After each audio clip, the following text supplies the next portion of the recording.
Good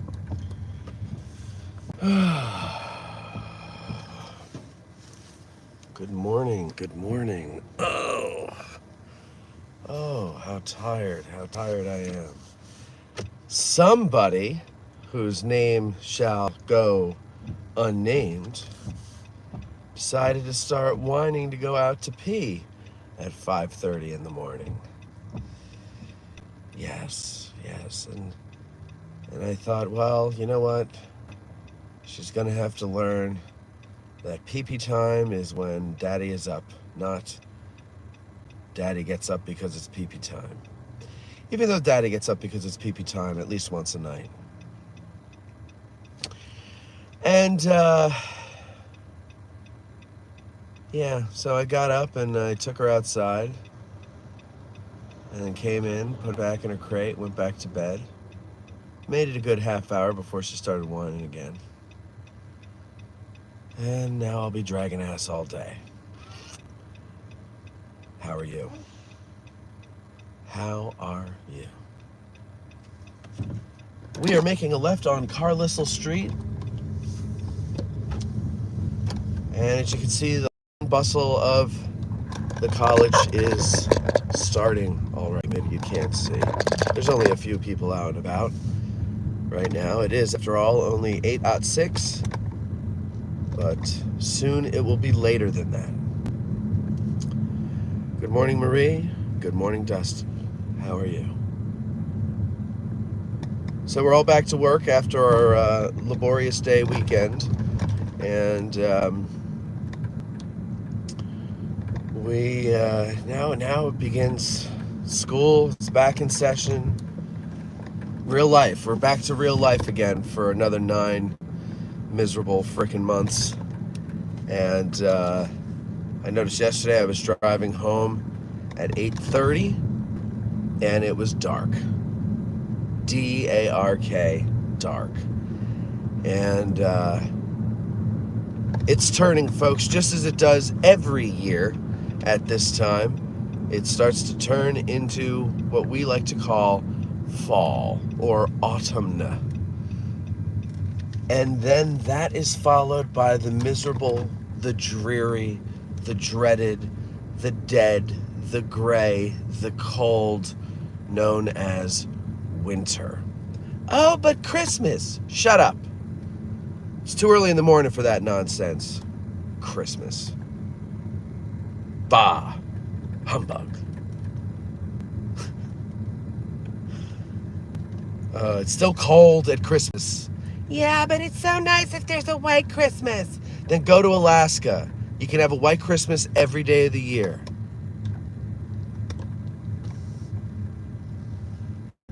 I bought a whole case of Aquanet, or Aquanet as you might prefer, and every morning, a whole can, and still has CFCs in it, and I spray the whole can window every morning in the hopes of, I need to do these in the evening instead of in the morning. Marie says, I'm sorry, but I love Christmas. I'm not saying there's anything wrong with Christmas. I'm saying there's something wrong with winter. And people go, oh, but I don't mind the winter because of Christmas. Christmas is one damn day. And then we got to sit there with your Christmas cold for the rest of the goddamn winter. And it's miserable. I think if God loved us, he would have put Jesus' birthday in the summertime. That's what I'm saying. You know, July wasn't a month then, but you know, like, I don't know. Or was July a month then? I don't remember. All right, so we're going up. This is Confederate Avenue around the Peace Light. Learned this the other day.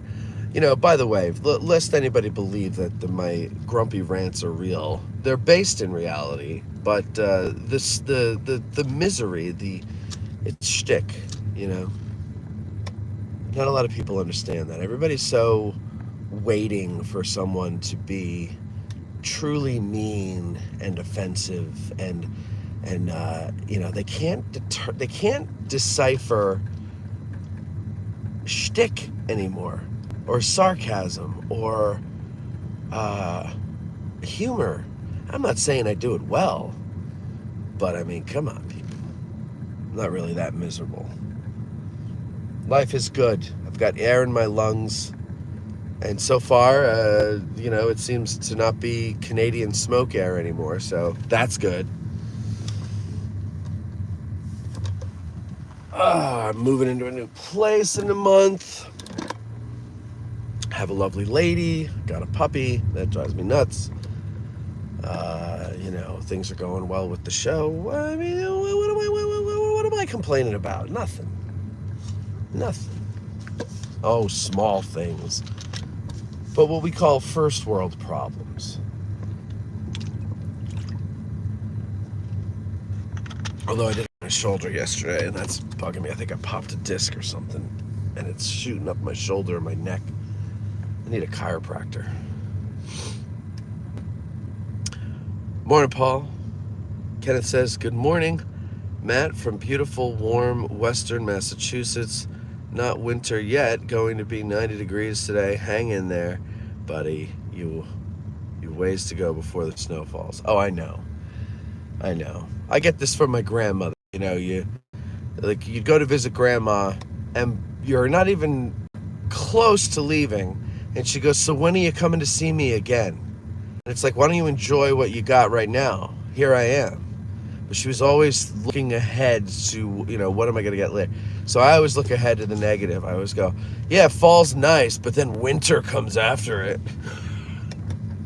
It's like, oh, Labor Day's over. Back to school's begun. Well, that means school. That means winter's coming. And there's plenty of things to do. And fall is beautiful around here. It's beautiful in a lot of places, obviously, but I really do enjoy it around here. And I think this year we might have a colorful fall. I don't know. I just feel it in my bones. I don't know the science behind when they turn and how colorful they are when they turn. Somebody told me once, but I can't remember what the hell it was. It has to do with rainfall, I think. Who knows? Point is,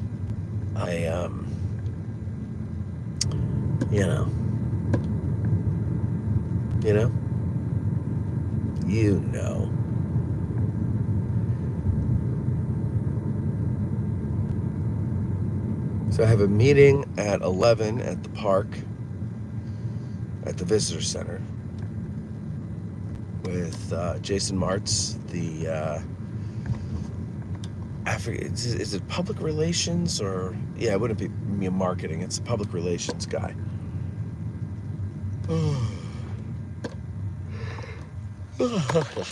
So that will be nice. He's a nice guy. I met him before. We're meeting about an interview I'm doing with a guy who wears a lot of hats, apparently. So we're just having a messaging meeting, I guess. Good morning, Tim. How are you? Good morning, Kevin. Good morning, Russell.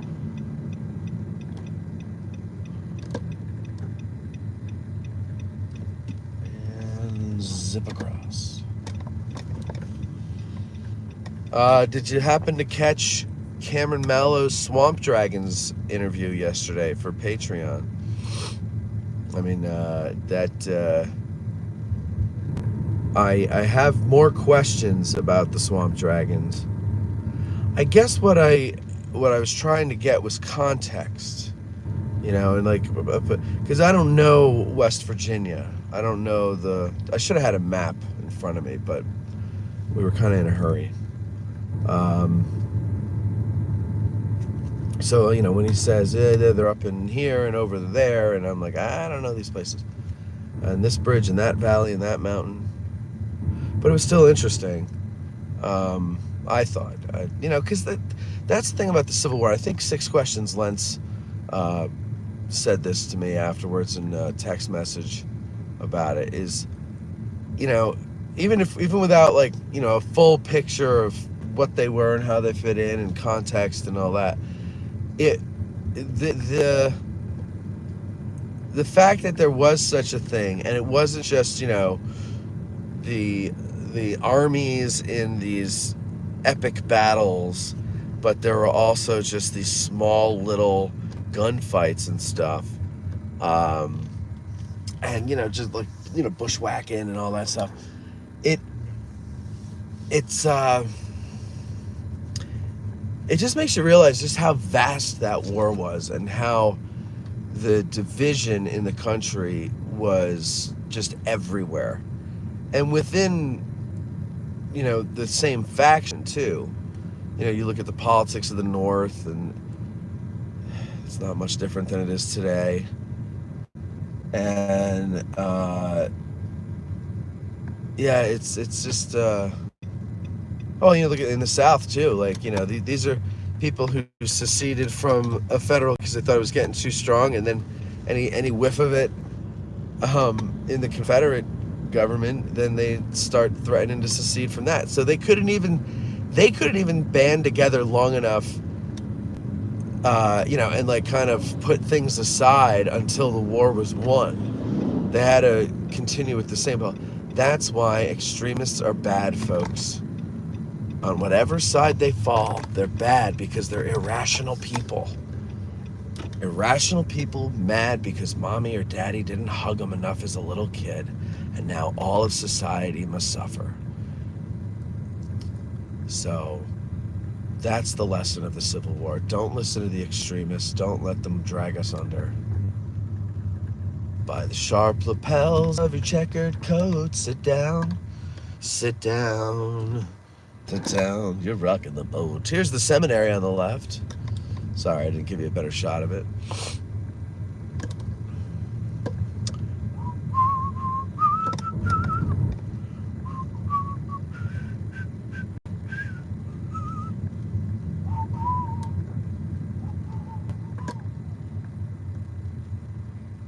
All right, all the kids are out at the bus stop off to the right here. You can't see them. Oh, there's Jamie and Jordan. Very nice. It's nice to see people you know.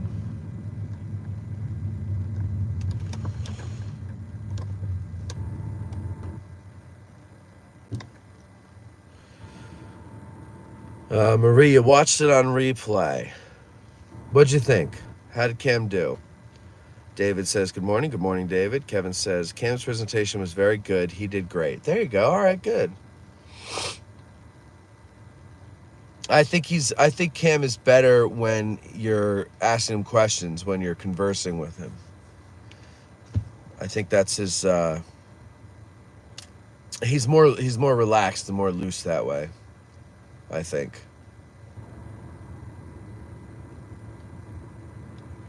Maybe that's what we should do. Cam and I should go on the road. Whenever he does a lecture, we should go on the road and I'll ask him questions about it, and then he can answer the questions. Cameron, set the stage. Put the swamp dragons in the context of the war. That's what I should have done. I should have been more elementary.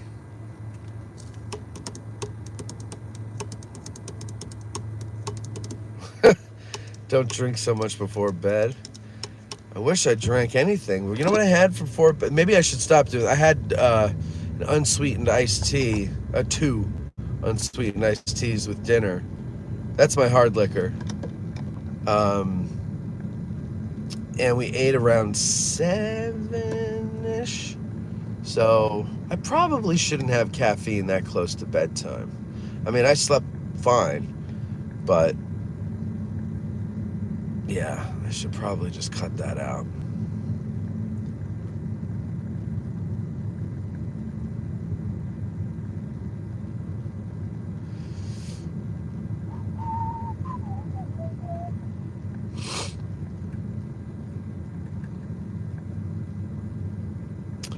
People out doing active things way too freaking early in the morning.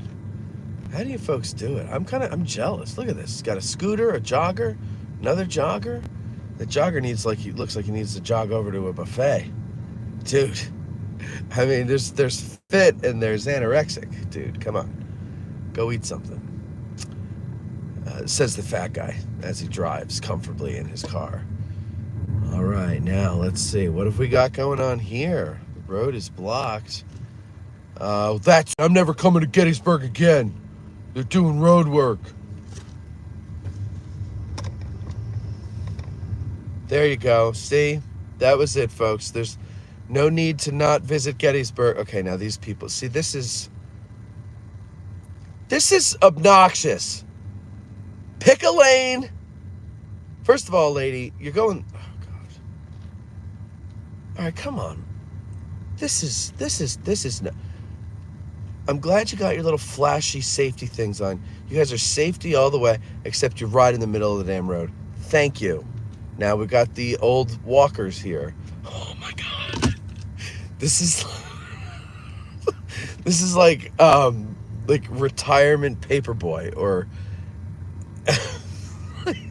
like paperboy in a retirement community. You got all these things to dodge. The happy we just retired, so we bought expensive bikes and got into cycling retirees, and the I'm lucky I can stand, but I'm going to keep on walking anyway retirees. And I'm just trying to get to work. Is Cam a teacher? Cam is a substitute teacher. He's known as Dorothy Zbornak here. He's also known as Rose Nyland. But yeah, Cam is a substitute. He was subbing down in West Virginia, and he would take seasonal jobs with the park, but leave them early to go back to teaching in September. This year, he's staying at Fort McHenry till the end of the season, which is October, and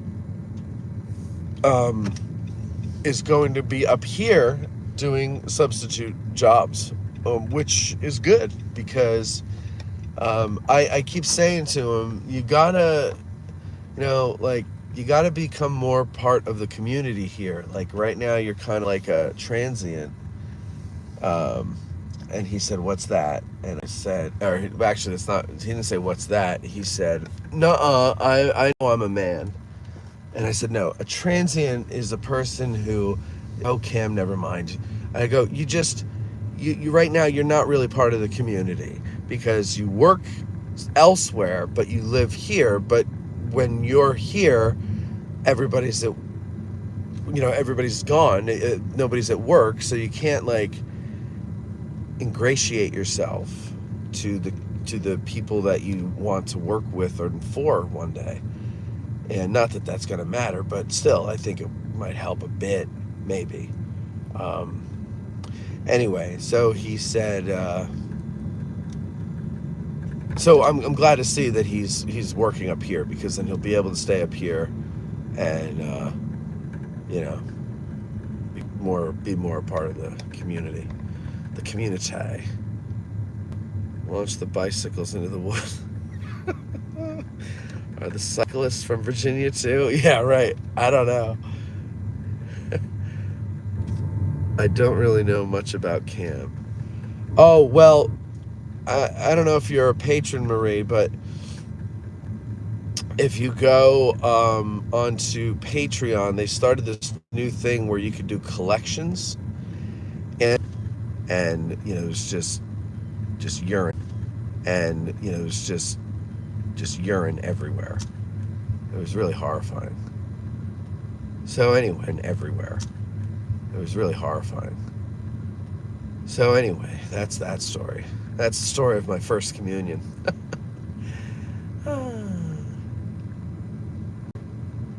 Good morning, Frasier baby. Regarding being a patron, not yet. All right, no, I wasn't trying to pressure you to be a patron. I was just saying that if you were, you can go over there and find the collection of Cam. But Cam's only really been on AG Today. So if you go over there and you find collections and find AG Today or Cam, those episodes should be free. This was Cam's first episode as an historian, and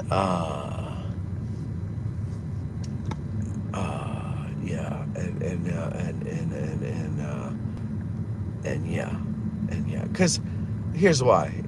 It's his first. He's been wanting to do a Swamp Dragons episode, but he doesn't seem to get when I tell him we do a show about Gettysburg.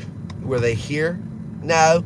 Okay, then what do you want me to do with that? What do I do with that? They're not here, you know. So, but Cam has been a very good sport. You know, he comes on the show, we josh him.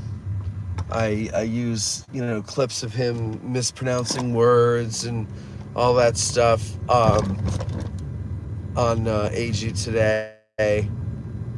And, you know, the latest goof with him doing the cursing during the lectures, you know, that rubbed him the wrong way. And I mean, not seriously. Like I called him before he heard it, and I was like, "Listen, I want you to know what I did on the show last night, but to pay you back for being a good sport about it, I'm going to have you come on and talk about the swamp dragons." And he was still a little perturbed, but I said, "Listen, Cam, everybody knows it's a joke. Nobody thinks you really cursed." He was very upset because he's like, "I'm going to sue you for libel because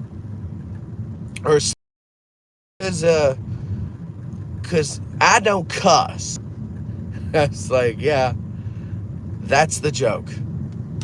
That's the joke, Cammy." So, but yeah, he did.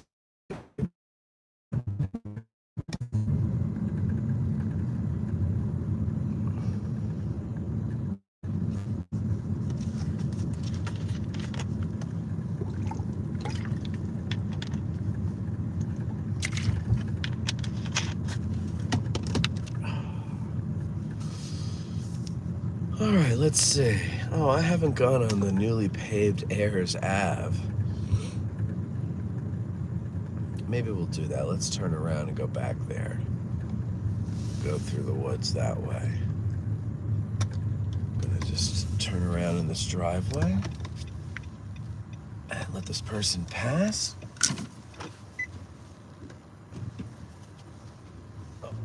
And off we go.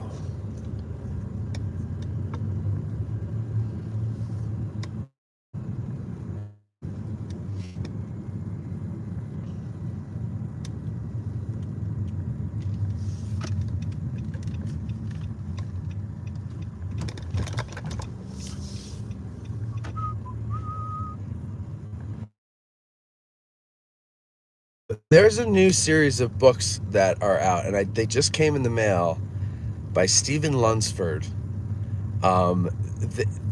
It's so cool. It's a history, well, not a history, but it's a series of books which each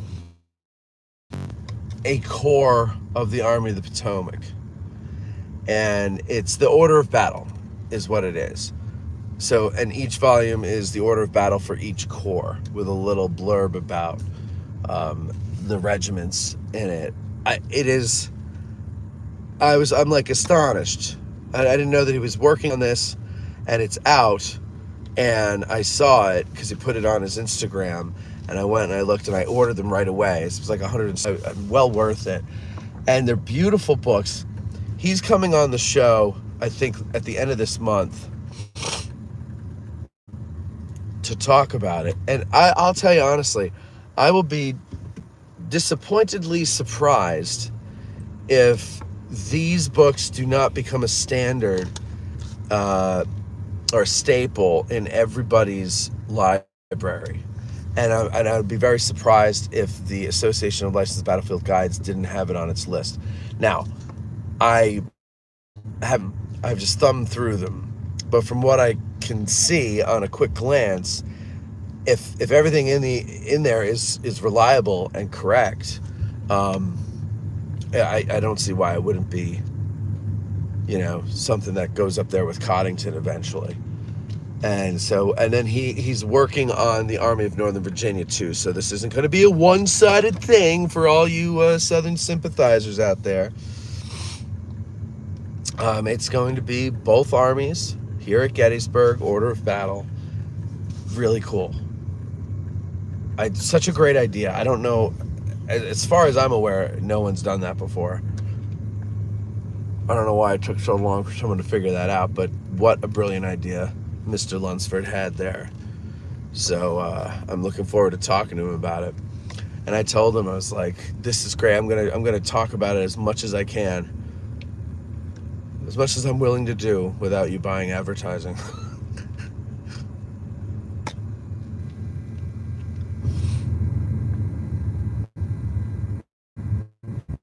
Good morning, Karen.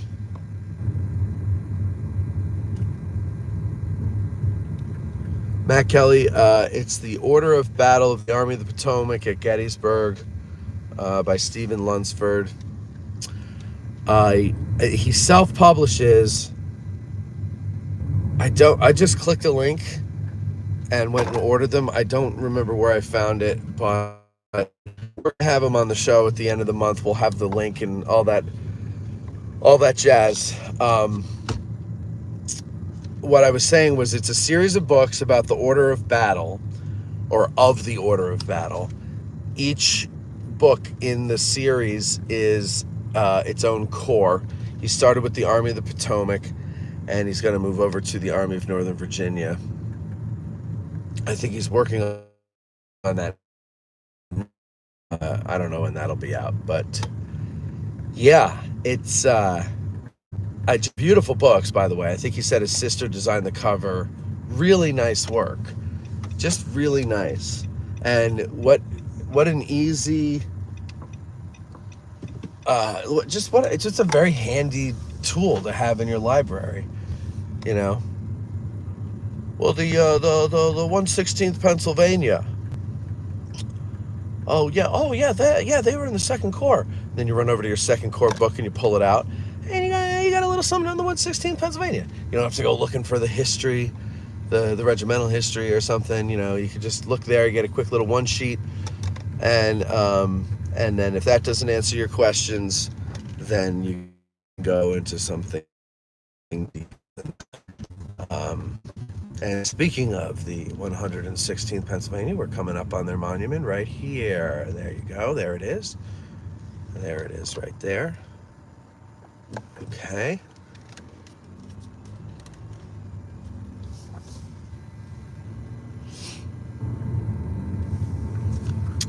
Barbara says, is anyone else having constant sound dropouts? Oh, sorry about that, Barbara.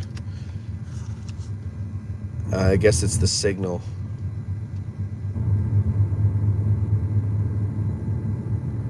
My buddy's book is out now for pre-orders. Cry havoc about the Rangers during Operation Urgent Fury in Grenada.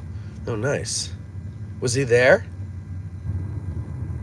Anyone else? Okay, we read that one. Yes, Barbara. Yes, Barbara. I wonder what... Jesus. I still believe that's my actual name. Okay, see again. Sarcasm. Shtick. No, that's not really my name. It sounds different in Aramaic, my native language. We're going on Sickles Avenue today because I think it's a little more than going along Sedgwick and into Hancock. So we're gonna go this way here. Matt Kelly with a nice $20 super like. Thank you very much, Matt. That'll put some gas in the tank. Yeah, it's a funny little I don't know, what would you call it, a shell game? Like, I went and got gas yesterday at Giant, right? Now the Giant has their own gas pumps. If you have a Giant card, you can go in there and you can get, a discount on gas. And depending on how much you spend in groceries, we all know this, I'm sure you all have this at your grocery store. Depending on how much you have spent on groceries that month, you get a certain amount of cents off per gallon. So you got to spend like crazy at the supermarket, which isn't difficult these days because you get $258. And then, so that adds up so that you could save. I actually, one month, I don't know what the hell I was buying, but I had $1 worth of things in my gas. So I took $1 off. That was like amazing. But I had to spend like $1,000 on groceries or something ridiculous like that in order to get there. What a goofy little game we play. Like, why not just make the prices lower? I know it's not that easy. I always lecture people that, but where there's a will, there's a way.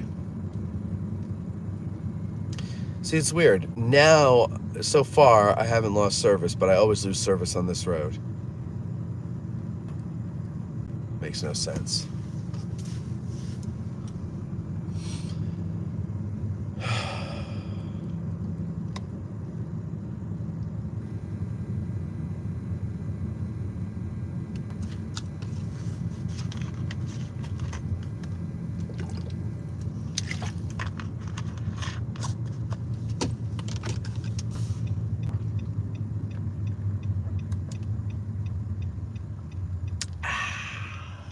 All right, we're turning left on Hancock Avenue. You can see the Pennsylvania Monument down yonder ways.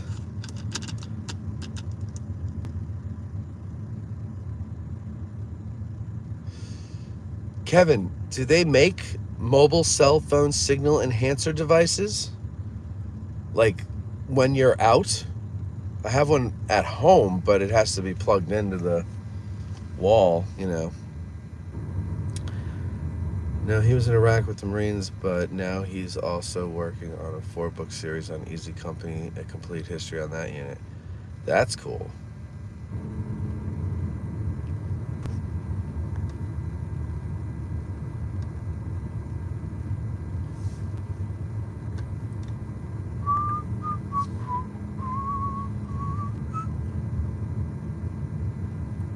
Why is Kevin in there? Yeah, the signal must be bad. I have Kevin saying, yes, Barbara, the signal is bad. Matt needs a mobile cell phone signal enhancer device 3 times. So something's telling me something's wonky with the signal. Well, what are you going to do, ladies and gentlemen? What are you going to do?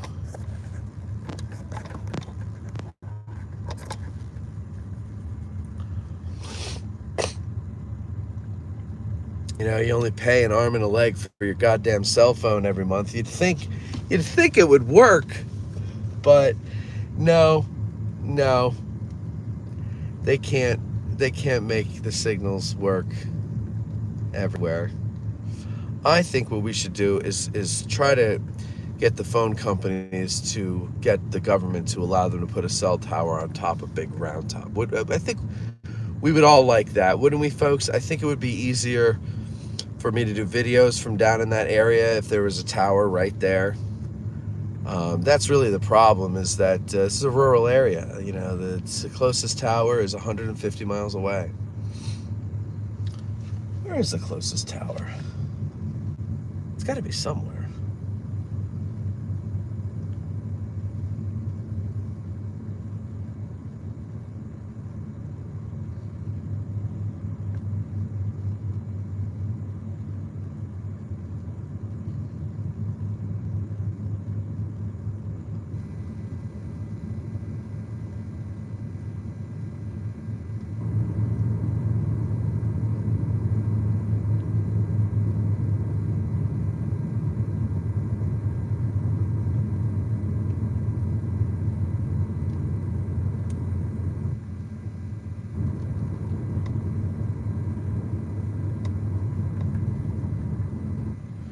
Tower in Emmitsburg, Maryland at the Collage.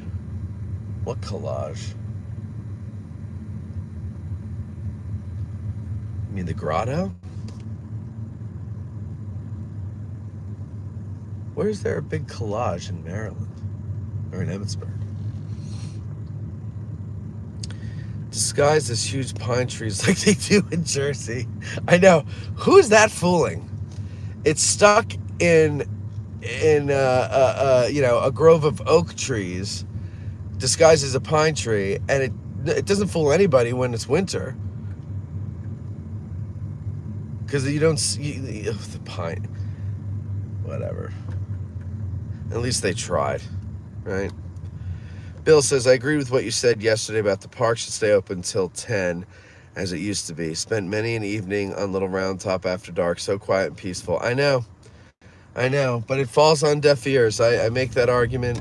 The human, it's funny, as the Park Service is changing the narrative and focusing on human interest, because that's where the public's interest is. It won't, in the interest of human interest, won't let us stay open till won't stay open till 10 in the summer. Or what if it was just like weekends during the summer? Friday through Sunday, it's open till 10. Or what if it was just holiday weekends? I'm not I don't have, it doesn't, I don't have to have it exactly how I want it. I can compromise. A little bit of something is better than nothing. Wait, that could be more clever. A little bit of something is better than a whole lot of nothing. How about that? Is that better? It's cuter. It's quainter, but is it good? All right, we're going to drive through the visitor center complex and see what's going on there today. It is Tuesday, ladies and gentlemen. Tuesday, named Tuesday because it is the second day of the week. Monday, of course, being Latin for main, mun, of course. Tuesdayness is Bulgarian for third.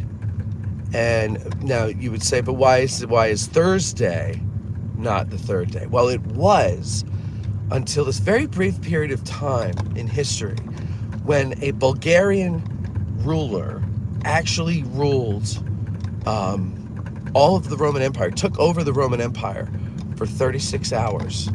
And in that time, he renamed the days and he added Wednesday because that's the third day, means third day in Bulgarian. But of course, after 36 hours, he was captured and strangled in front of thousands of people in the Colosseum.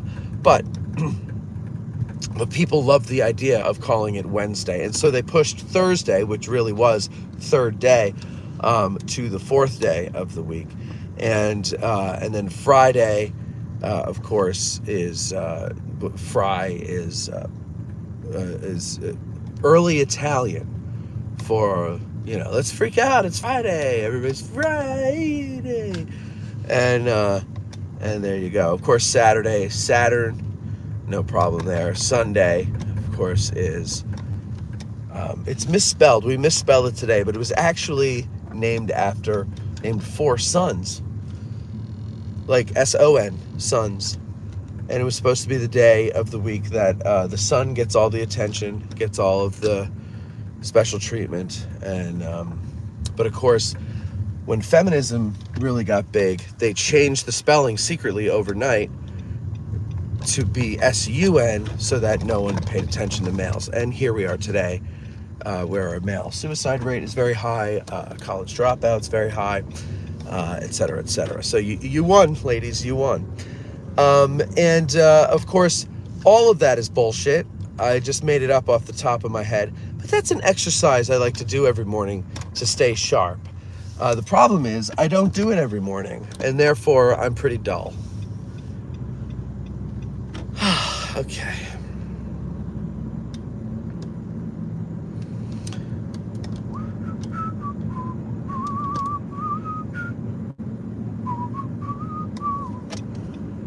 So we're going to turn on Coal Grove here. A road I like to go on. Not often, I don't think a lot of people know about this road.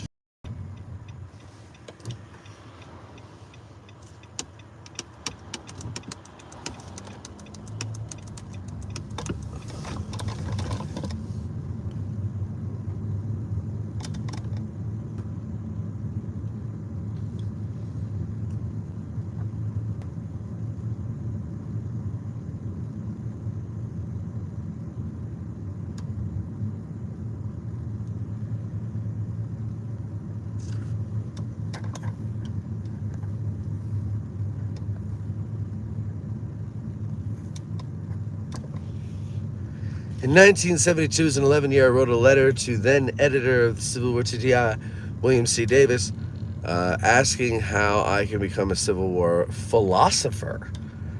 That led to a series of letters over the years between us. Hold on, don't want to run over the dog here, so let me pay attention. Hi, doggy. 17 years later, toward Gettysburg with him, great opportunity started by a little kid writing a silly letter. What is a Civil War philosopher?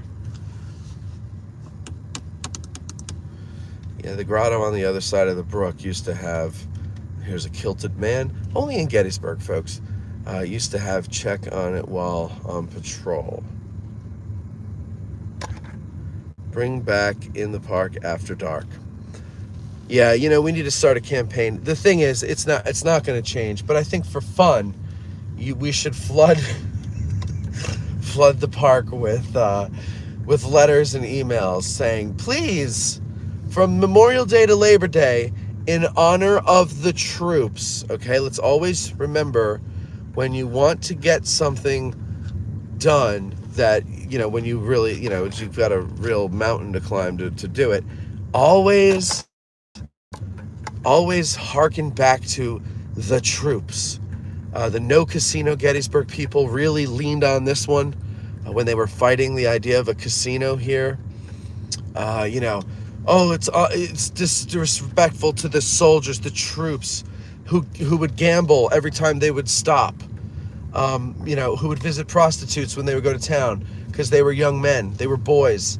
But it's disrespectful to gamble in a casino. But come on. Anyway, I digress. If people fall for it, so let's use it. Dear Superintendent Sims, please, can we stay open until 10 p.m. so that people can go out on the battlefield in the peace and quiet and calm of night and commune with the history that took place there? It's beautiful during the day, but at night there's a new kind of magic, and we promise we're not going to hunt ghosts. Sincerely, sign your name, and then P.S. for the troops. Right? It worked in the early 2000s for everything. Why can't it work now? We need to bring back for the troops.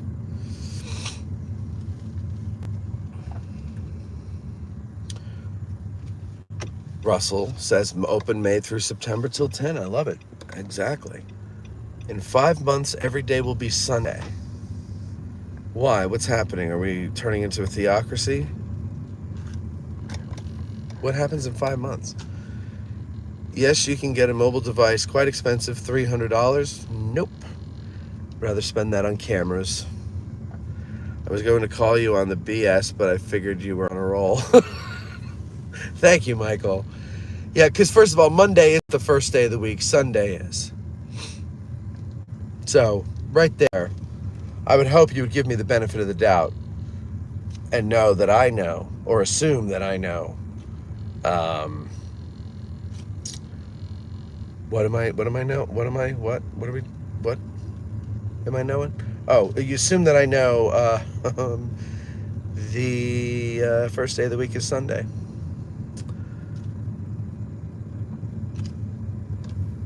Tom Canavan says, unfortunately, the park after dark becomes ghost hunter paradise, and young people having beer cans, bottles, and McDonald's trash behind. I hated seeing that in the past. KFC buckets on Little Round Top. Yeah, I haven't seen too much of that. I know that in previous generations, the youth did that, but the youth in previous generations were more free. They were raised to be citizens of the United States of America who were individuals. Students today are raised to be slaves to the government. And so I don't think many of them would go out there with the KFC buckets and the beer and the condoms. They don't use condoms anymore. But the ghost hunters is a very real thing. And I think what we need to say in our letters to Steve Sims is we will patrol for ghost hunters and beat them with billy clubs when we see them. And I think that would be an easy compromise, that he'd be like, you know what, let's try it out next year. And that's not to imply he has anything against ghost hunters. I've never talked to him on the matter, but I have something against ghost hunters. So I don't have something against them. I just think, like, I don't know. I'm willing to consider that maybe I'm a little overprotective or overzealous or over hypersensitive or overdoing it, whatever it is, with my, the way I think people should behave on the battlefield, right? Like, climbing on cannons and monuments for a photograph. Not particularly fond of it. But I was told as a little kid that there's someone somewhere in my family, my cousin told me, there's pictures of us as little kids sitting on cannons in Manassas. And from what her memory is like, that's something people did all the time. So why was it okay then, but it's not okay now? And I said, well, every generation looks at things differently, and, blah, blah, blah, blah. And then, so maybe I'm a little over whatever with the ghost situation. Although, I don't think I am. I think it's, I don't know if disrespectful is the word, but it's definitely, and I know, like, oh, it's not disrespectful. We respect the soldiers. That's why we're trying to commune with their spirits. Okay, shut up, please. Please, spare me. You're 48 years old, okay? Stop with the fairy tales already. Jesus, it's like a... Anyway, there goes half the audience. But yeah, I think maybe I'm a little too, overdoing it with my problems with the, whatchamacallits. What do you call it, guys? The ghost hunters. I think on the battlefield is disrespectful.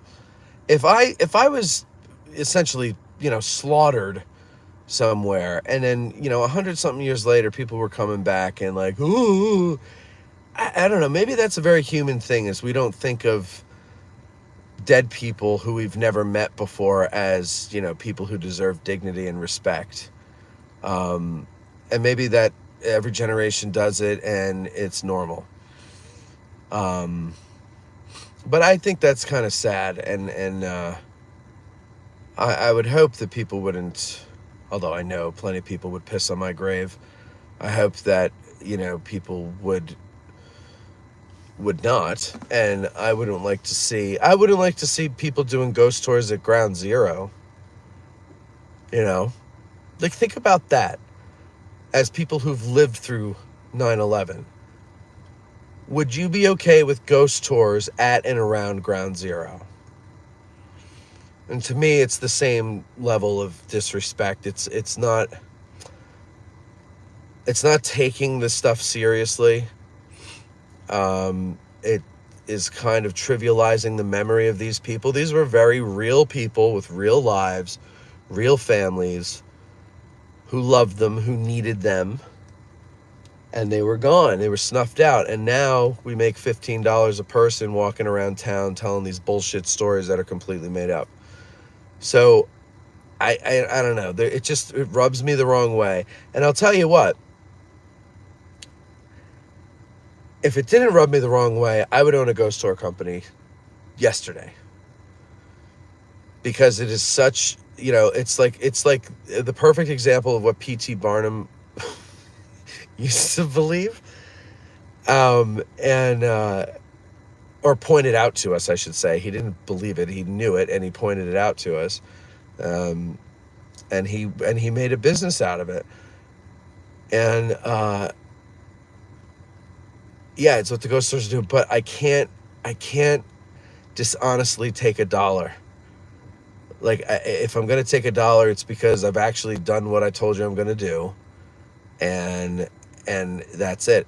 I'm not. Now, if I told you in the beginning, everything you're about to hear is bullshit and completely made up, just like all the other ghost tours on this block, then I would be okay taking your money.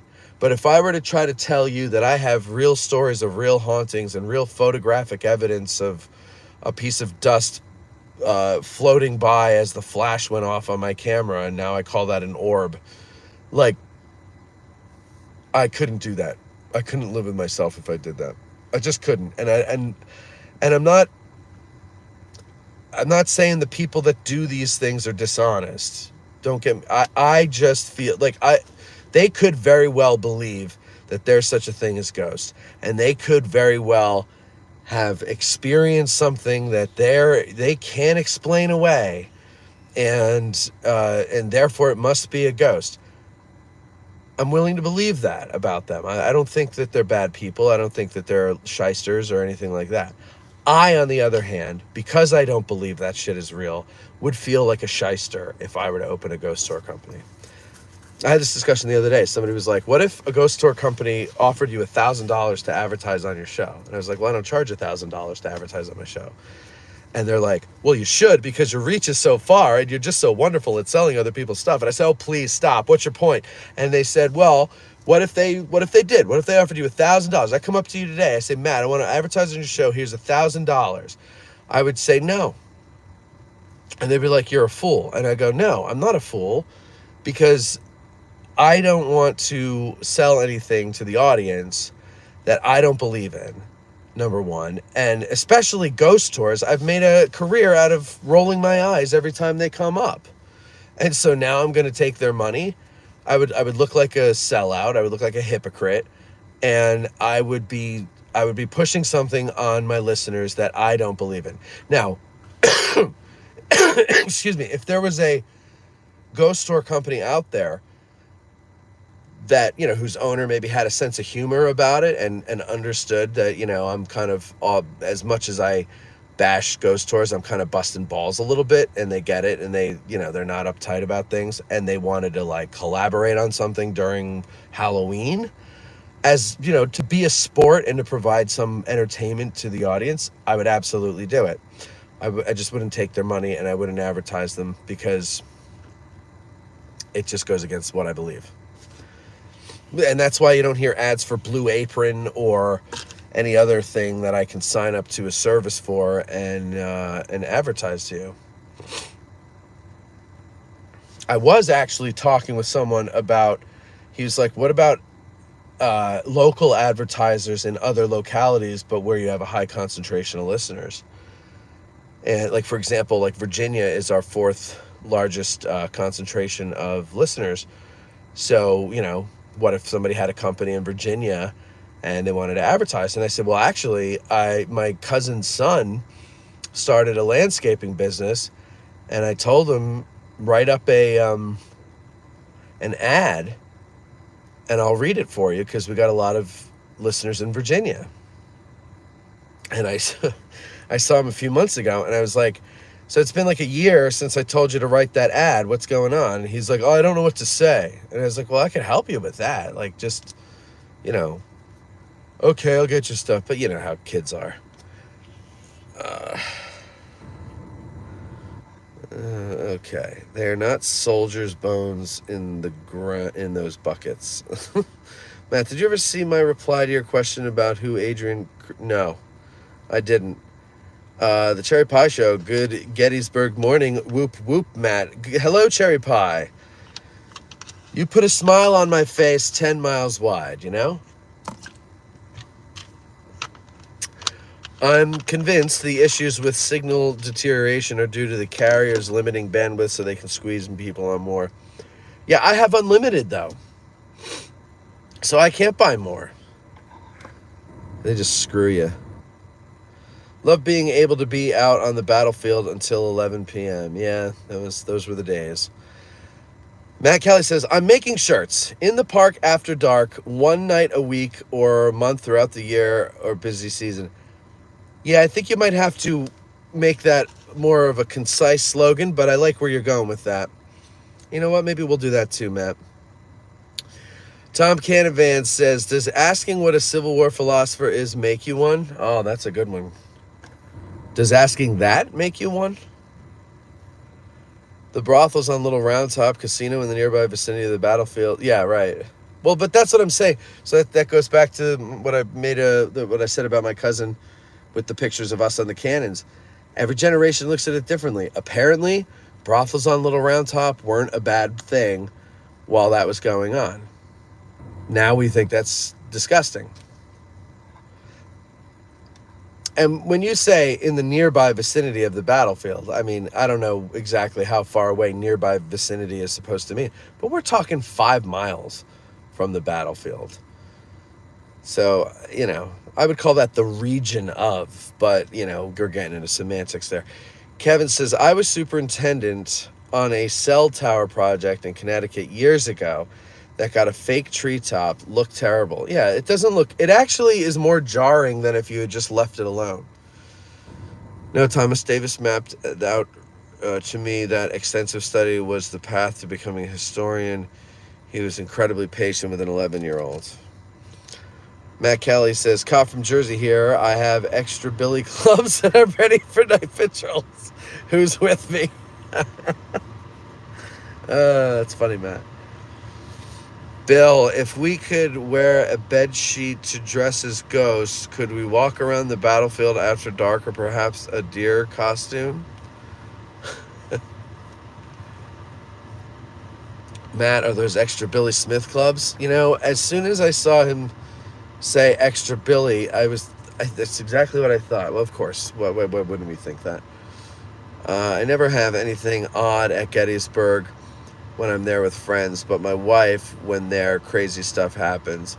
Yeah. So I start to wonder, in cases like that there, Russell, is it the ghost or is it the person? You know what I mean? I had a friend who always, who said to me once, I never fit in. When I was in high school on the football team, I never really felt like I fit in. When I was, later in life, when I joined the fire department, I never really felt like I fit in. I never felt like I fit in. And then I found this group. This was another group that we were part of. And I finally feel like I fit in. And what was the point of that? Oh, yeah. And then when he got into that group with us, the first thing he wanted to do once he felt comfortable was start excluding people that he didn't like from the group. And I said, no, we're not doing that. You told me that you never fit in any group, and here you want to reject people because you don't like them? You, of all people, should know better than that. We're not going to do that. Everybody is welcome. And then that person eventually didn't like that he had no sway to reject people like he was rejected, so he rejected us and then went around blaming us for his problem. And it's one of those cases where you wonder at what point in this person's life are they going to realize, like, which situation is it that's going to happen to them that will make them realize the common denominator between all of those instances of feeling rejected and not accepted is him. Everybody in the world isn't an asshole. Everybody in the world doesn't treat you like shit. And so I wonder with the ghosts, is the supernatural the actual supernatural, or is it the person thinking they're supernatural? I don't know. I tend to I mean, come on. Can we be honest about the ghost thing, folks? Have you talked to one of these people?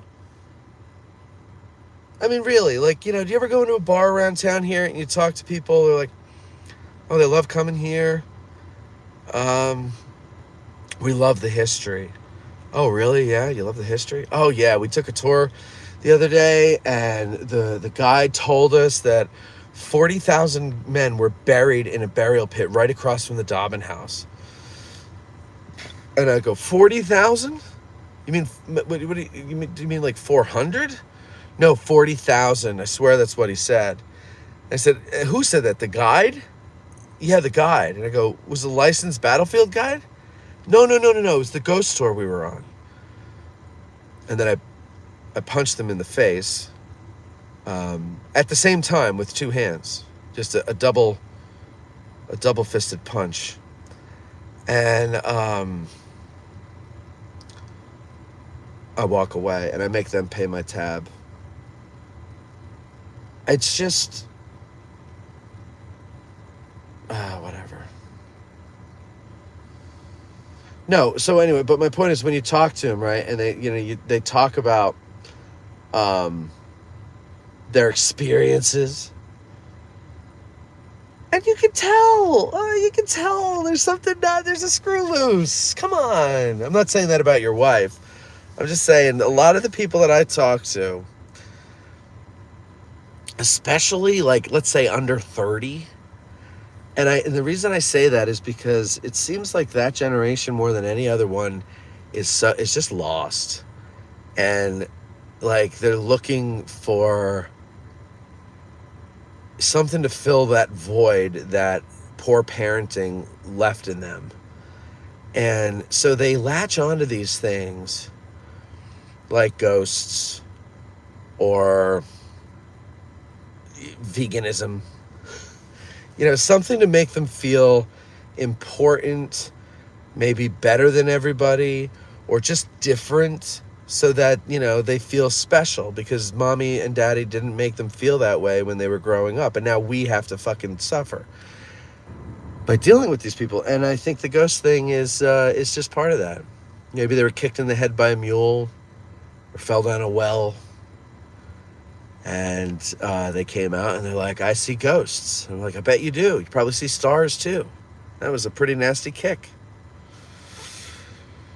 So I'm not a diehard ghost hunter, Paul says, but I did go out with a group as my buddy was, dating a girl who was big into it, so we went along. Yeah, saw some stuff. No, you didn't. It's the power of a suggestion. And let me ask you about the girl he was dating. How did that end with them? I'm going to guess that she was crazy and probably pulled some crazy shit, and that's how it ended with them. Am I somewhere in the ballpark? Russell says, I was a spirit hunter at all the beer cooler.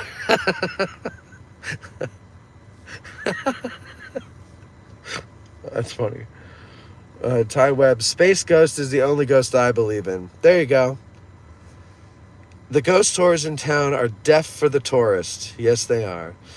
Thomas, how do you know the littered were young people? Oh, because young people do that. Tom Kahneman, Matt, really?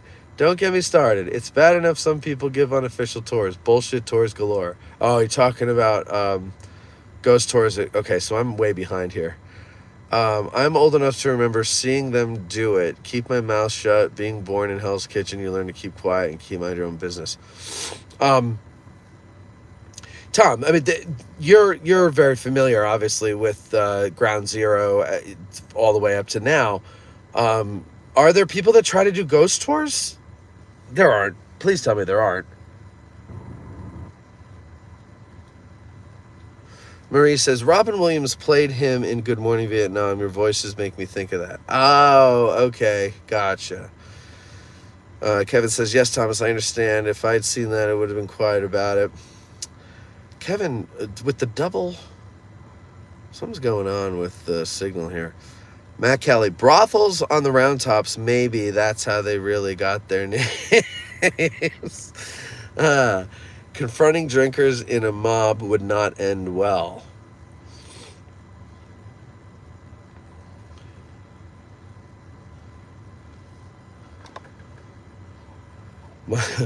Michael says 40,000 is an impressive figure, no doubt. Um,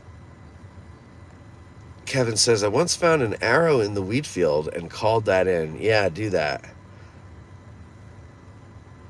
I'm assuming you mean like Indian arrowhead, not like a modern day hunting arrow. Kevin also says, oh, Thomas, I wouldn't confront them directly. I'd get pics and call it into park police, whose number I always had on my phone when I roamed the park 30 years ago.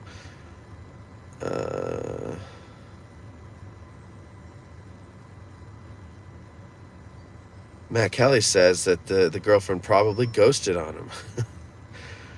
Whose story? Oh, see, now I forget whose story that was. I got to go back.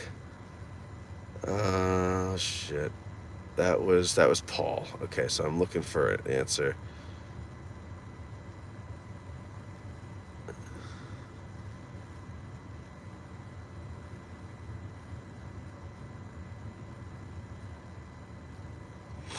Yeah, it's strange to me, says Russell, but even my grandson at 3 saw my in-laws in his room after they passed. Yeah, I always wonder about that, Russell. Like, first of all, kids have very, very active imaginations, wild and open imaginations. And I'll bet you in their imaginations, they actually do believe that they see a dead person in front of them. I can remember, well, this isn't the same. It's not seeing somebody in front of me, but like the last view of my grandmother alive, to this day, I can still see it very clearly in my mind. And, but that's not the same as seeing them in front of you where you are. You know, memory is different. I don't know. I don't know. I mean, who knows? Maybe I'm wrong. There is a 1 in 20 billion chance that I am wrong about something once in a while. And maybe I'm wrong about the ghost thing. I just am not sensitive. But I highly doubt it. I think I think it's in children, I think it's imagination and suggestion by, pop culture, the things that they consume, entertainment, whatever. In adults, I think it's time for an evaluation with a psychiatrist. With all due respect to your wife. Kevin, no fights. I said I'd call an incident like that to the police, let them handle it. Okay, yada, yada, yada. Paul said, if you saw a ghost, it'd have to be in and around the Rose Farm. It's a place I feel most solemn, but you won't see one there, as there are none there. As there are none anywhere around here, Paulie. Anywhere around here. Oh, that wasn't Paul. I'm sorry, that's Jumpmaster. Look, I would love to see a ghost. I'm serious. I would love to see a ghost. And I would love for it to be like it is in television, where you can have a conversation with them. You could ask them, like, well, what was it really like? Or, what's God like? Is he nice? Do you have a good sense of humor? But I guess that's the thing. It's like, okay, the ghost people, if there are any ghost people in the audience, don't be ashamed to engage me here, because this is going to be, well, whatever. Just join me. And here's what I'm asking. Are you religious? Do you believe there's a God? If you do you believe that we have souls? If you do you believe that those souls theoretically or hopefully belong to God and go back to God when our bodies die?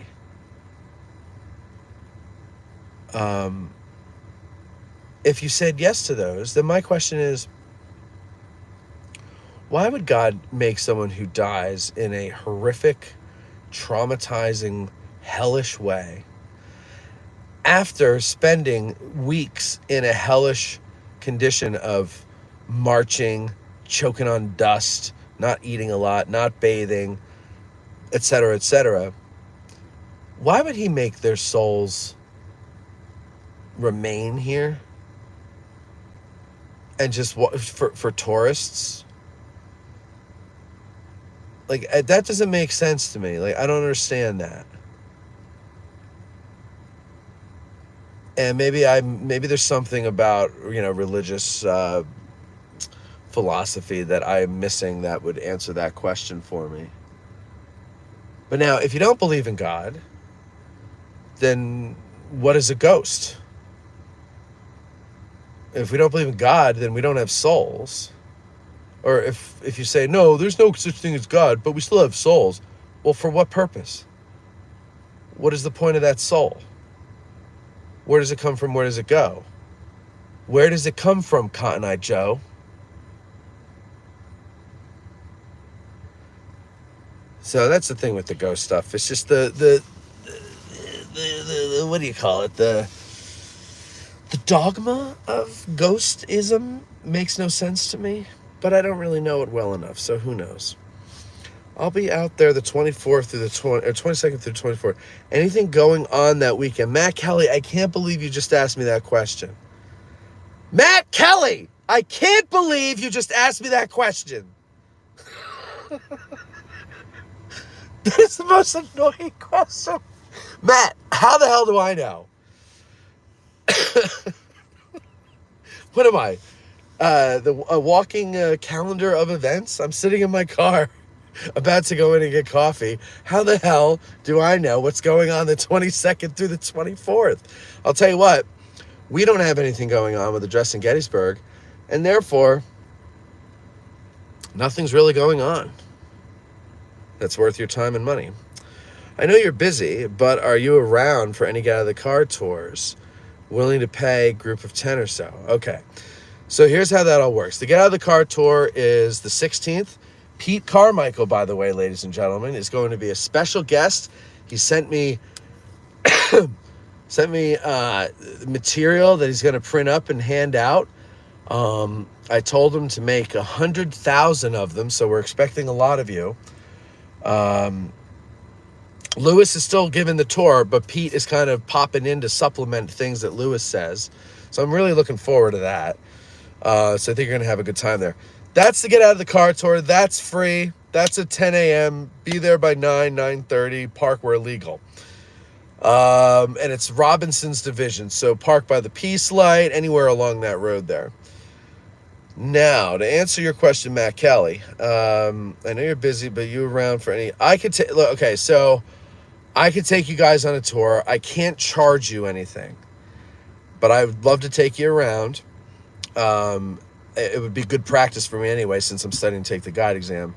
However, if you want someone who actually knows what they're talking about, like a real licensed guide, send me an email, matt@addressingettysburg.com, and I'll see who I could put you in touch with.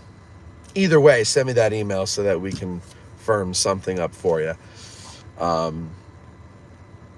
I still don't know what's going on that weekend. I don't know if I have anything going on that weekend. But I could certainly take 2 hours out to take you guys around if you wanted to. What was the other thing I was going to say? Yeah, I didn't realize you were asking what was going on with me.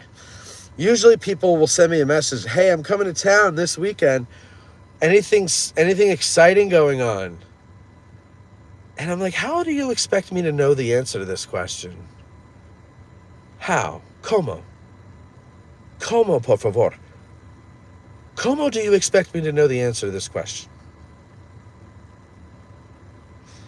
But you were asking a different question, so I apologize for yelling at you. Michael, I was at a famous ghost hotel in Cal, heard some weird wet footsteps, but there were loudspeakers in the hall, so I don't know. I was in a room where a ghost allegedly spooned someone. Yeah, come on, people. Got to be smarter than this, please. Paul says it was always fun walking up to tour while we were in uniform in the dark and scaring them. Paul, did you answer the question about what happened with the girl? Did she, eventually prove to be crazy and, the whole thing ended going down in flames? We did put a stop to their tours, unofficially, of course. Just had cops ask them where their tax ID information was. So there were ghost tours. That's disgusting. But that's my point.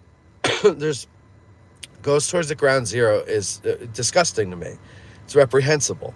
What's the difference between that and here? Because we lived through ground zero, or we lived through 9/11, but we didn't live through the Battle of Gettysburg, so it's okay. I mean, I guess I can kind of see it's our turn, it's our life, it's our moment here. But I don't know. It just rubs me the wrong way. Marie knew I was going to take the cut. Well, Matt Kelly, sorry, my bad. No, I'm busting your balls, Matt, but I do apologize for thinking that you were asking for a different reason. So we're both good. Dogface curses up a storm and says 16th I'll be manning the display at Ike's farm. Well, I'm sure you could take 2 hours to come and take a free tour with us. Good job on the ghost tour stoppage, Thomas. There you go. And Matt, winter's coming. Need to get a scarf to one-up Pete. Oh, I've got plenty. See, Pete's scarves, though. I've seen some of his winter scarves. They're nice, like cashmere, right? I have one cashmere scarf, which is nice, except that I get, like, fur balls in my beard. So, I don't know. Or maybe that was the wool one. I can't remember which one it is. I have one that's really nice and soft, and I get, like, fur balls in my beard when I wear it. But it's very warm and very soft, so I like to wear it. So the scarves that Pete would wear now are those lightweight scarves that, like, terrorists wear. So I don't know where you get those. But yeah, I encourage everybody to wear a scarf if you're coming out to the tour, at least for the beginning. Don't wear the scarf the whole time. You'll sweat to death. But, wear a scarf in the beginning so that Pete, if he's nervous, he feels better that we're all on his side. Joe Denise, hope you had a fun and relaxing Labor Day weekend, Matt. I did. Thank you, Joe. I will see you up in October for the last tour of the year. All right. Very good. And maybe when you're up here, Joe, not back then, in October, if at some point we can run over to the studio and have you look at the computer, because I still have those issues going on, and I think I just need to update the system with some new components, perhaps. No payment. I'll email you. Awesome. No, I'll email you a payment, but donate. Well, thanks, Matt. I don't think I can even take donations because, honestly, the experience will be enough. Like, I just need experience taking people around. So, you don't need to do that. That's very nice of you, though. Oh, you did answer. Scroll up. Okay, I can't scroll up. There's too many to go through. Hope you had fun. I read that one. Ghost spooning. Did that lead to someone getting slimed? Oh, Ty. You're right. Ghost spooning, says Matt Kelly, led to forking, which led to getting slimed. Okay. Jumpmaster says, I thought the government had stopped licensed Battlefield Guide licenses. Wanted to test as I'm retired now, but it just isn't realistic anymore since I have this big chunk of land to tend to. Sigh. I'll take the big chunk of land and you come down here and take the guide exam. How about that? Best reply to the ghosted I've heard, Matt. Oh shit, what did I say? Jumpmaster, they're giving the exam. Again, they never said we're not doing it ever again. They just were kicking the can down the road for several years until, I don't know exactly what they were waiting for, but regardless, the scuttlebutt is December of 2024. It's a little over a year from now. They will give the exam. Which tour is this? Which tour is what? Yes, I'll come fix your computer. Okay. Furballs in my beard sounds like a country song. Yes, yes, yes. Kevin, why is there triplicate of every comment you make? Best reply to the ghosted I've heard, Matt, etc., etc. Best reply to the ghosted I've heard, Matt.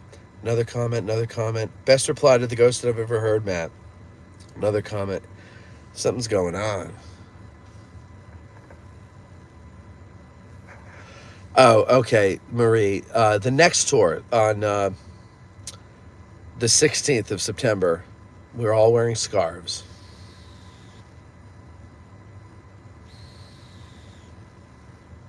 So she did it. Okay, so Paul, okay, so let's recap here. Paul tells us a story of how he went out ghost hunting on the battlefield, not because he's interested in it, not because his buddy's interested in it, but because his buddy was dating a girl who was interested in it. And I said, let me guess, they're not together anymore. They broke up. She was crazy in many other ways. And he said, yes. What did he say here? Where is it? She did a number on him both mentally and financially. And what do you know? She thinks she sees ghosts. Okay? So throw another one out at me, folks. Tell me about your friend who sees ghosts. And I'm going to ask you some questions. You're going to answer, and I'm going to prove to you that person is nuts. Okay. Marie, to wear the scarves, I said that. Yeah, is the 16th. Pete's scarves are fabulous. Said it Richard Simmons' voice. That's Tom Canavan there coming in with that classic humor there. Everybody loves a good Richard Simmons jokes. Where's he been? Michael, are you allowed out on the battlefield in the middle of the night? Could be an idea for a tour. Wait, were you late to the party here, Michael? No, we're not allowed out on the battlefield after sunset. The park closes at sunset. You got to be out half hour after the sun goes down. I keep trying to beg Steve Sims to let us stay out later, till 10, at least in the summertime. But he's a hard no on that one. But I was thinking, if we get all of the, celebrities in Gettysburg to do a kind of We Are the World type of a thing, like, let us stay out at least till 10 o'clock so we can see how dark and peaceful all the battlefield is. I got to work on the words, but, and we do like, the We Are the World video where we're all on bleachers in a recording studio. And we'll call it like Artists for Later Hours or something.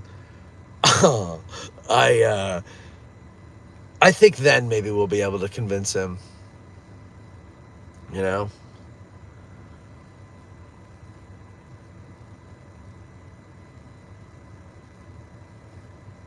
Tours should not be free since you have LBG leading them. Well, here's why. You sound like my dad. Here's why I make them free. One, it's a write-off. Two, I charge for a lot of things because I make my living doing all this. Oh, believe me, I would love to charge a per head fee for our Get Out of the Car tours. Now, we wouldn't be bringing in 80 to 100 people on a tour because you got to pay. So it would be less. But still, I would love to be making some money off of those people per head. It's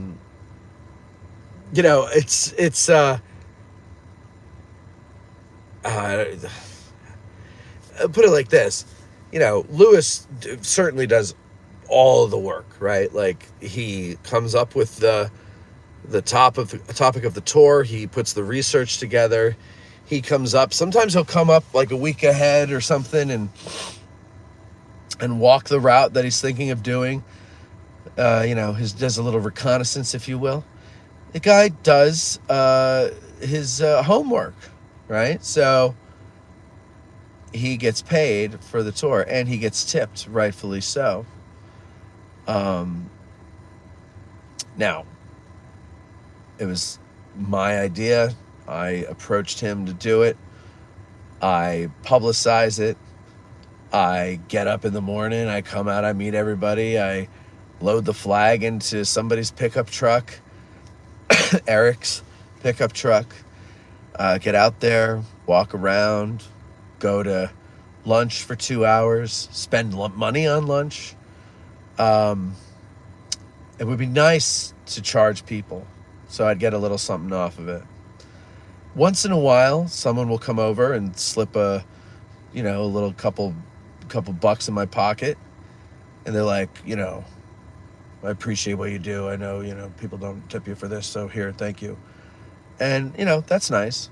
But it's important that I make it free to people, because I don't want people to be like, well, I would go, but I have to pay. There's plenty of other tours you can go on and pay. But the idea here is to build a community with Addressing Gettysburg. And there's plenty of things you can pay for that we do. But we keep it free. And also, if we were to charge, if money were to change hands, I'd have to get a permit. And right now, the expense of a permit is not something that we could afford, because it's not only the permit fee, but it's like dealing with the mafia. They take a chunk of your income. It's not just the fee. So like they're getting a chunk of your sales. And right now, I don't think we could do the sales enough to justify giving that money over. Which is a shame. But that's the way it goes. Now, we have an idea for a tour business where we would charge and we would get the permit, obviously. But this is a goodwill type of thing. The Get Out of the Car tours are a goodwill thing. We want people to feel like they can come here and just really get out. You know what it is? It's the drug dealer giving you your first hit for free, because I know you're going to like it, and I know you're going to want to come back, and I know you're going to want to explore more. And whether it's exploring more Addressing Gettysburg stuff, or exploring the town, or exploring the battlefield, I know you're going to come here and you're going to spend some money. And even if you don't spend any money on any Addressing Gettysburg stuff, but our Get Out of the Car tour is kind of like your entree into Gettysburg, and you go and spend money elsewhere, I feel that that's a victory for me. And it's a victory for whoever you spend your money with. And I know the more business-minded people out there are probably saying, what a fucking idiot. Like, why aren't you making money off of this? Because I know my father says that all the time. But this is how I want to do it.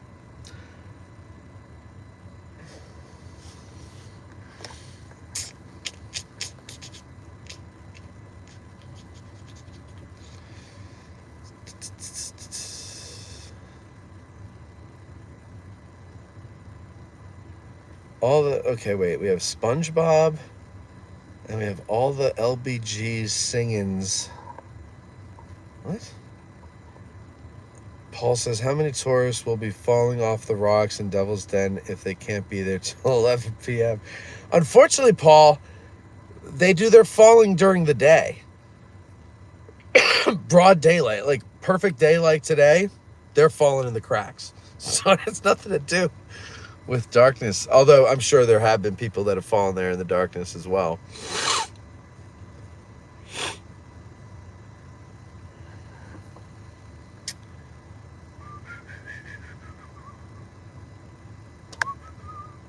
Just ask for someone to pay for dinner for the tour.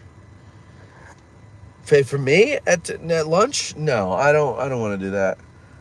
I mean, some people have offered to, and I've taken it, but no, I don't want to do that. I'm fine to pay for my own lunch.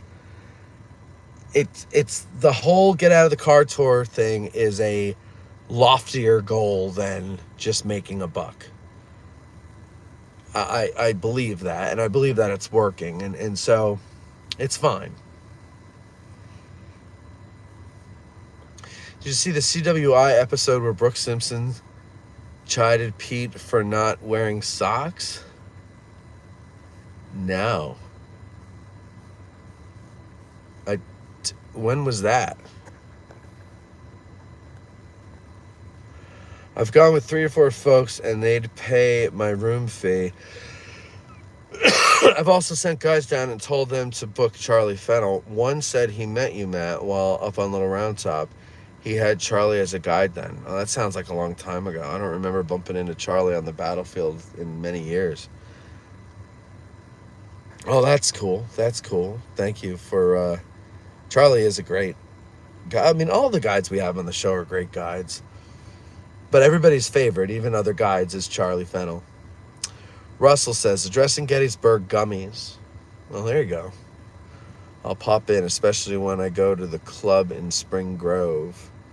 The club? What club in Spring Grove are we talking about? Cherry Pie.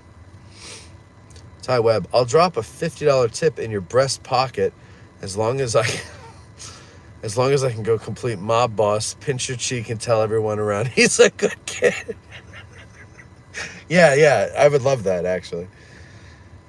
Cherry Pie Show. Gettysburg is my historically favorite place. The Dobbin House.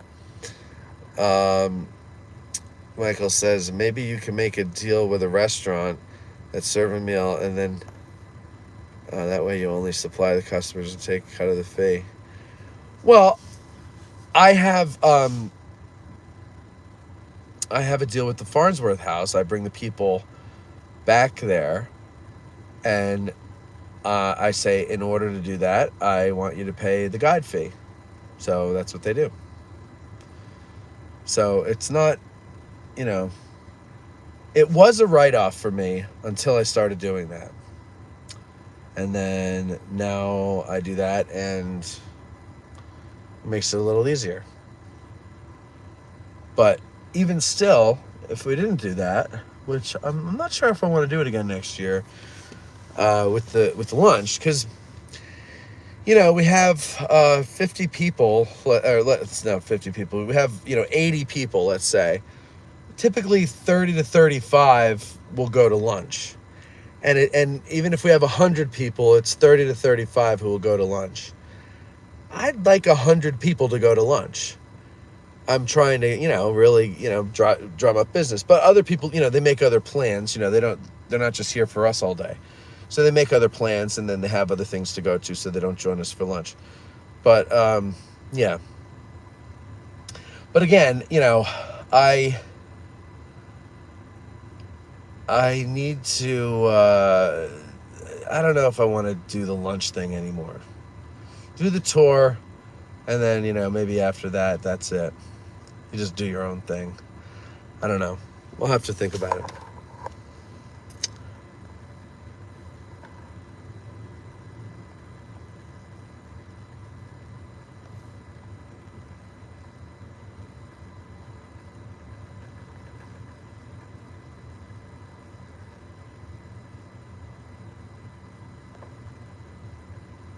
Sorry, I just had to go through. Wait, why can't I moderate this user? This is my... Oh, okay. All right. Sorry, there was someone who commented a bunch of times saying the N-word, so I had to block him. Ghost of Sickles Light says, hello all, Rich Snyder. Matt, was the Pitzers Woods tour recorded? It was not. Rich, I totally forgot.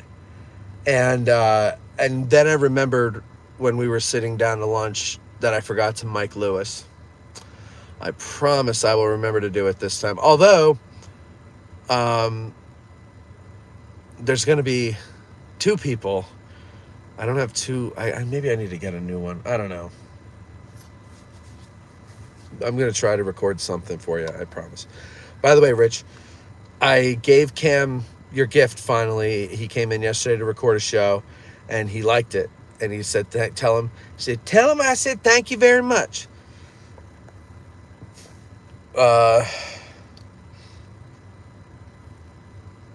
It's a social club called the Corral. Or is it the Coral? I have to look. What? A social club... and you're the Cherry Pie Show. I'm now intrigued. by our friend the Cherry Pie Show. Kind of a social club called the Corral are we talking about here? Farnsworth, says Paul, has some great bangers and mash. Yes, they do. And their game pie stew. No, just the game pie, excuse me, is really good. But that's more of a winter thing. It's very, very heavy. Cherry Pie Show, the Farnsworth House it is, or is it? Marie says, oh, that would be a bummer. No, I'm still going to do the tours. It's just the lunch afterwards. I loved breaking bread with you. Say it ain't so, Matt. I don't know. Look, I say, first of all, there has to be, okay, so to the point of whoever that was saying before that I should charge for the tours. I don't want to charge for the tours. I do have an idea for a tour business that we would charge for.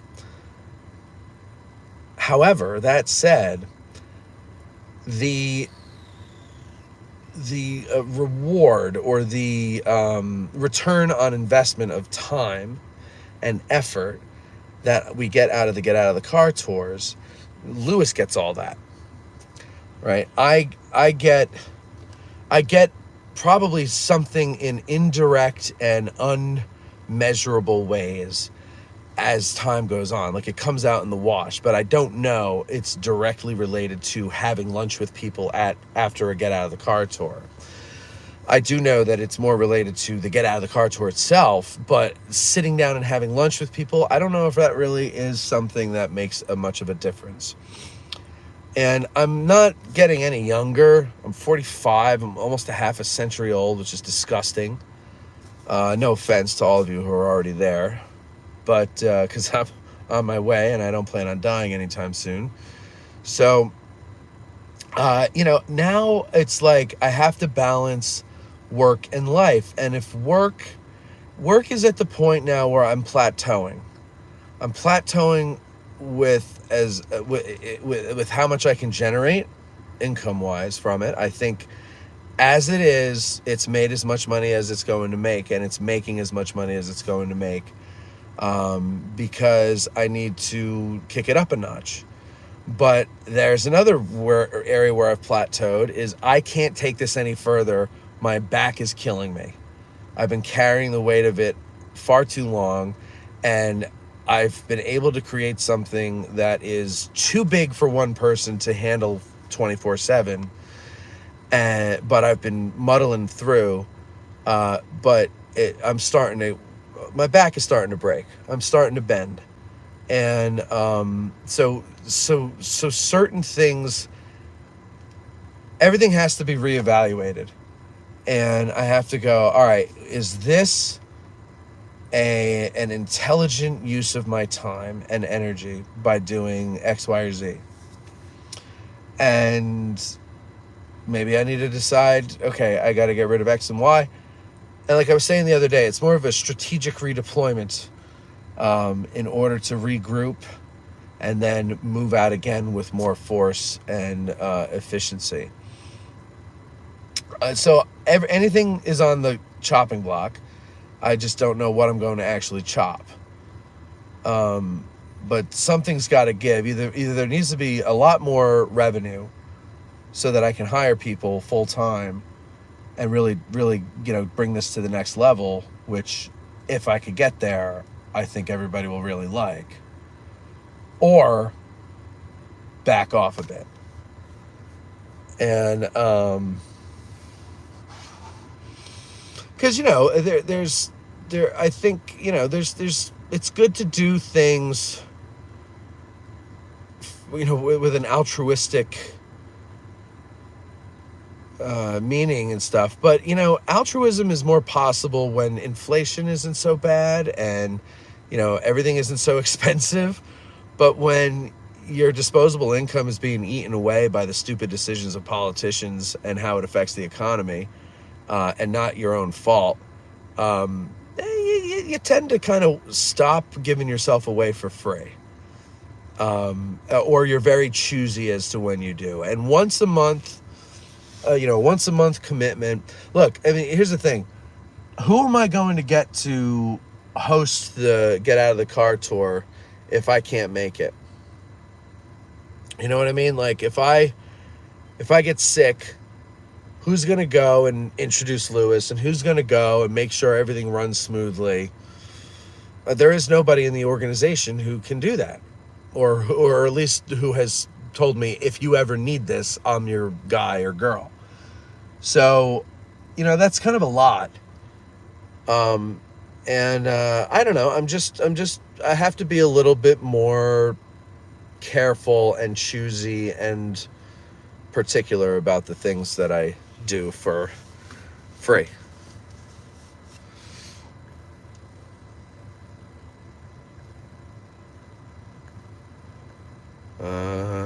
Let's see here.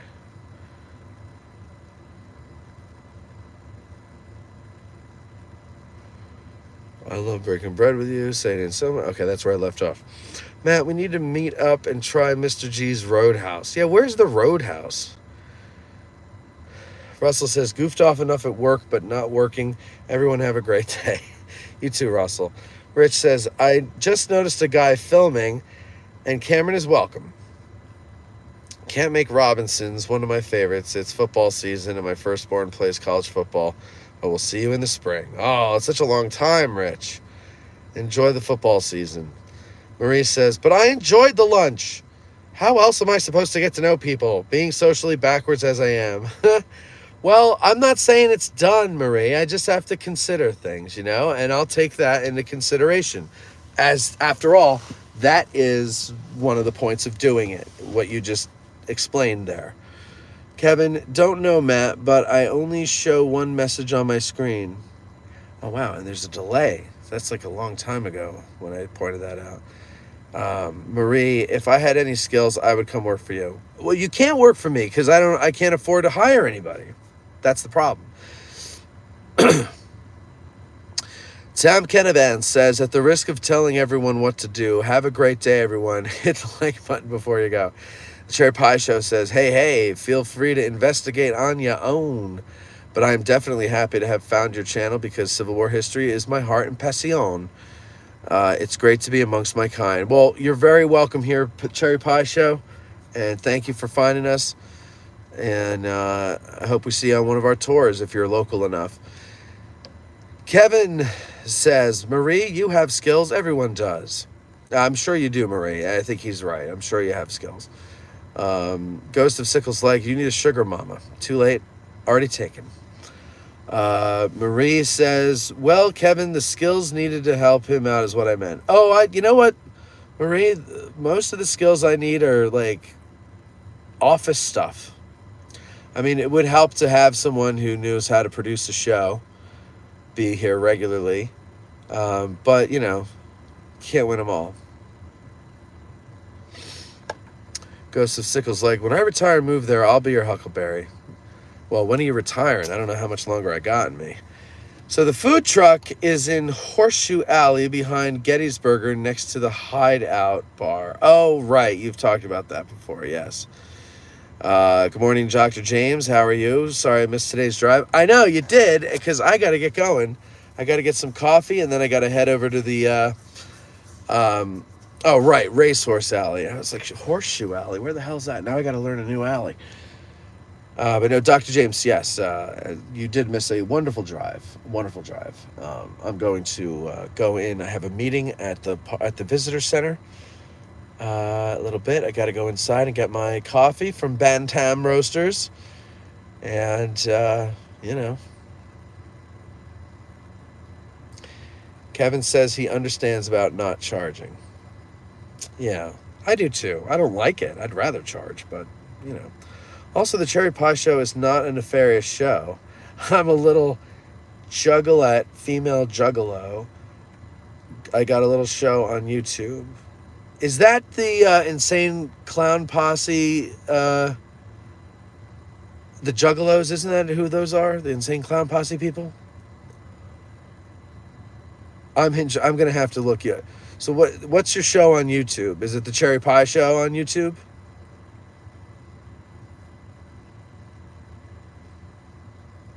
I'll have to check it out. I think that's pretty cool. ICP, right. The Juggalos. Yeah, that's a crazy bunch of people, isn't it? Like, wild, crazy orgies and all that kind of fun stuff.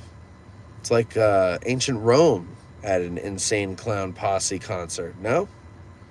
Or am I thinking of Burning Man? Or both? Oh, did you guys see? Yeah, are you familiar with this Burning Man festival? Bunch of hippies out in the desert practicing some ancient Roman human sacrifice ritual called the Burning Man. And I think it's based off of the Wicker Man, something like that. Anyway, it rained and they got all muddy, but it's like alkaline mud, so it like burns the skin, but they're all like, hey man, the mud. And that's funny. But anyway, there was other stuff. I don't have time to get into that. Cherry Pie Show says, yes, sir. Yes, sir, with the orgies? Well, maybe I need to get into that band, right, ladies and gentlemen? We wild and shit. Okay. I'm Sterling Heights, Cherry. I know about insane All right, so we got a lot of ICP people in here. Dr. James looked like a lot like Woodstock. Yes, it did. Cherry Pie, to hell with Burning Man. I just got back from the gathering of Juggalos. Way better. All right. Or weekends at my namesake's house. Okay. All right. You guys, Cherry Pie, I'll check out your channel. You guys have a great day. Thanks for joining me. And we'll see you tomorrow. Bye now.